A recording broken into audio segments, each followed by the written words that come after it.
You know, even after a decade plus in the credit card industry, credit limits are still kind of a mystery to me. Sometimes I'll go and apply for a credit card and I'll get a $3,000 credit limit.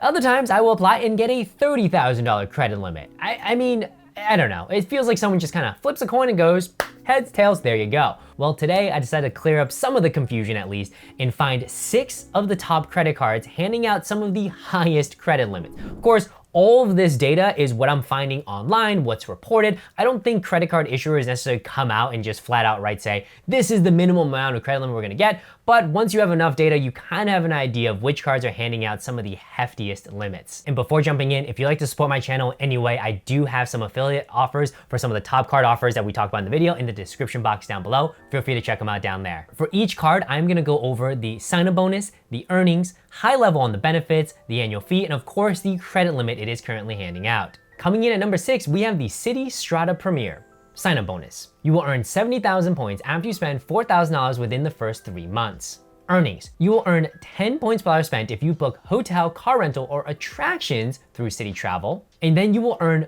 3 points per dollar spent if you book air travel and other hotel, restaurants, supermarkets, gas stations, and EV chargers. And for all other purchases, you will earn 1 point per dollar spent everywhere else. Benefits. This card gives you a $100 hotel credit if you make a booking of at least $500 every single year. Annual fee, $95. However, if you do take advantage of hotel credit, it could effectively, quote unquote, pay you $5 every single year. And the credit limit that we see most widely reported for this card is $5,000. Coming in at number 5, we have the Chase Ink Preferred sign-up bonus. And right now, this card has a sign-up bonus of 90,000 points after you spend $8,000 within the first 3 months. Earnings. You will earn 3 points per dollar spent in the following categories: shipping, advertising, internet, cable, phone, and travel. And you'll get that 3x elevated for a combined total of $150,000 of spend each individual year. If you go over $150,000 spent in those categories, you're gonna drop down to just earning 1x everywhere. And for all other purchases, it is 1x everywhere. Benefits.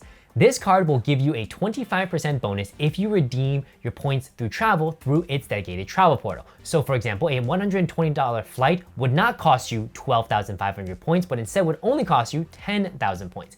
This card also offers you transfer partners where you could take the points that you earn, transfer to someone like Air France, book a round-trip business class flight between North America and Paris. Instead of paying $6,000, $7,000 out of pocket, it would only cost you about 100,000 points and probably $300 or $400 in taxes and fees.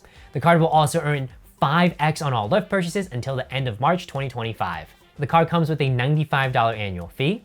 And as far as credit limit, it also comes with a widely reported $5,000 credit limit for most applicants. Coming in at number 4, we have the Chase Sapphire Reserve sign-up bonus. This card will earn a 60,000 point bonus after you spend $4,000 within the first 3 months. Earnings. This card earns 10x if you book hotel or car rental through the Chase Travel Portal, 5x if you book your flights through the travel portal, and it will earn 3x on all travel and dining purchases and 1x everywhere else. Benefits. With the Chase Sapphire Reserve, if you book travel through its travel portal, you get a 50% point bonus. So let's say you found a $150 flight through a travel portal. Instead of having to spend 15,000 points, it would only cost you 10,000 points. This card also gives you a $300 travel credit every single year. So as you're swiping the card, if a charge is categorized as travel, you automatically get that back as a credit. The card also provides you access to a whole host of airport lounges, whether it be Priority Pass or my favorite, some of the Chase Sapphire lounges around the country. Now, being from Boston, we actually just had one open. It's between Terminal B and C in Logan. It's probably my favorite lounge coming out of Logan if I'm not flying a premium international cabin. And similar to the Ink Preferred earlier, the Sapphire Reserve also gives you transfer partners where you can take the points that you earn, transfer it out, and you get way more value. And one of my favorite is Hyatt, where you can get so much incredible value for your points instead of having to spend cash out of pocket. The annual fee of this card is a whopping $550, but if you take out that $300 travel credit, it's effectively $250 a year. And as far as credit limit, this card has a whopping credit limit of $10,000. Now keep in mind, this is where most people start. Over time, as you spend more or as Chase gets a better idea of you, it can increase. My current credit limit on my Chase Sapphire Reserve, I believe, is $20,000, which honestly is probably more than I need because I don't spend as heavily on this card as some of the other cards I have in my wallet. Number 3, one of my favorite premium travel cards, the Capital One Venture X sign-up bonus. This card has a 75,000 mile sign-up bonus after you spend $4,000 within the first 3 months. Earnings. This card will earn 10x if you book hotel or car rental through the Capital One Travel Portal, 5x if you book airfare through the Capital One Travel Portal, and 2x all other purchases, no cap, no limit, no category restrictions. Benefits. This card has a $300 travel credit that you can use to redeem for travel through the Capital One Travel Portal every single year. In addition, just by having the card for every single year, you'll get a $100 anniversary credit. The card also, similar to the Chase Sapphire Reserve, gives you access to lounges, Priority Pass lounges, Plaza Premium lounges, and their very own Capital One lounges. Personally, I'm a little bit sad they haven't yet made their way up to Boston, but one can only hope and pray. The card also gives you the feature to take the miles/points that you earn on the card and transfer them to a hotel or airline partner. The annual fee of the card comes in at a whopping $395, but remember, you get $400 of total credits every year. $395 minus $400, that's $5 back in your pocket every single year. And as far as a credit limit, it's been reported to also have a whopping starting credit limit of $10,000. Coming in at number 2, we have the Citi American Airlines World Elite MasterCard. Sign-up bonus. You will earn 70,000 American Airlines miles after you spend $7,000 within the first 3 months. Earnings. You're gonna earn 10 points per hour spent if you book hotel or car rental through Citi Travel. You'll also earn 10 points per hour spent on all eligible American Airlines purchases.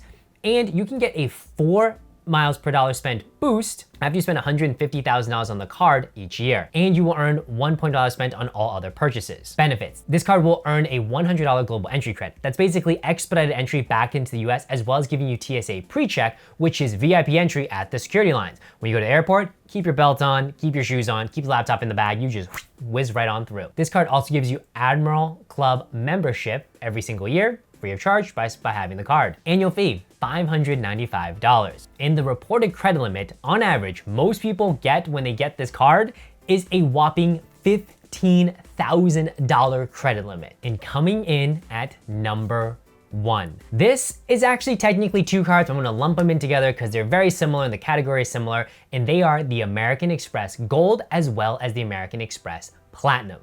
Sign-up bonus. It can totally range from 60 all the way to 125,000 points, depending on which card you get. And the spend requirement to hit the bonus can range anywhere from $6,000, sometimes up to $8,000 over 6 months. Earnings. So the gold earns 4x on dining out, up to 50K of spend each year, 4x on groceries, up to 25K of spend each year, 3x on airfare, 2x on hotel bookings, and 1x everywhere else. Once you go over the 50 and 25K on the dining and grocery, it reverts to 1x earnings. On the American Express Platinum side, you're gonna earn 5x for airfare that you book directly with an airline or through Amex Travel, and 1x everywhere else. Benefits. We're not gonna go too deep, but the American Express Gold collectively has $424 in credit. On the Platinum side, the benefits are more travel focused, so you get the Priority Pass lounge network access. You also get access to American Express's own lounges within the US, which is phenomenal. You also get credits like a $200 Uber credit every year, and a $100 Saks credit every year, and a $240 entertainment credit. And both the American Express Gold and the Platinum give you transfer partners. So you take the points you earn, you transfer it, you can go ahead and book for various flights and hotels for significantly cheaper, if not outright free. Now the card does have an annual fee of $325, but you take out the $424, then you effectively kind of get paid $99 to have this card, which is insane. The Platinum has a $695 annual fee, and even if you take out all of the credits, you probably are still gonna pay $100 to $200 every single year. Now let's talk about the credit limit. The American Express Gold and the American Express Platinum are charge cards, and so they actually have no credit limit, which is insane. And the way to know whether or not your purchase would go through is you go onto American Express, you log on, and you literally click a button that says, check your spending power to see if you can spend it. And so I actually went ahead and tested it with a test charge of $100,000, and I would be approved. So I guess in theory, my credit limit is $100,000. I'm sure I can go on and test for 200 and whether or not they give it to me, but I have no idea. Now there is a formula to determine if you can just open the card and spend $100,000, and that's gonna be based on your other spend across other American Express cards as well as with the one that you currently have. But in theory, the American Express cards do not have a limit. In fact, I believe there was someone who famously bought this really rare painting in Asia and he put it onto his American Express Black card, and it was like for millions of dollars. And again, no limit, which is absolutely insane. But the insane part about the American Express cards is that you don't need to be a billionaire or millionaire to get the gold in platinum. In fact, if your credit score is good, which is 670 and above, you can get these cards, and in theory, you can get a card with no credit limit. So folks, that was the video. Hopefully this was helpful. If you have any comments, questions, drop them down below. If you'd like to support my channel and check out some of my top offers for cards, you can feel free to check them out down there as well. Cool, well, I'll catch you on the next one. Peace!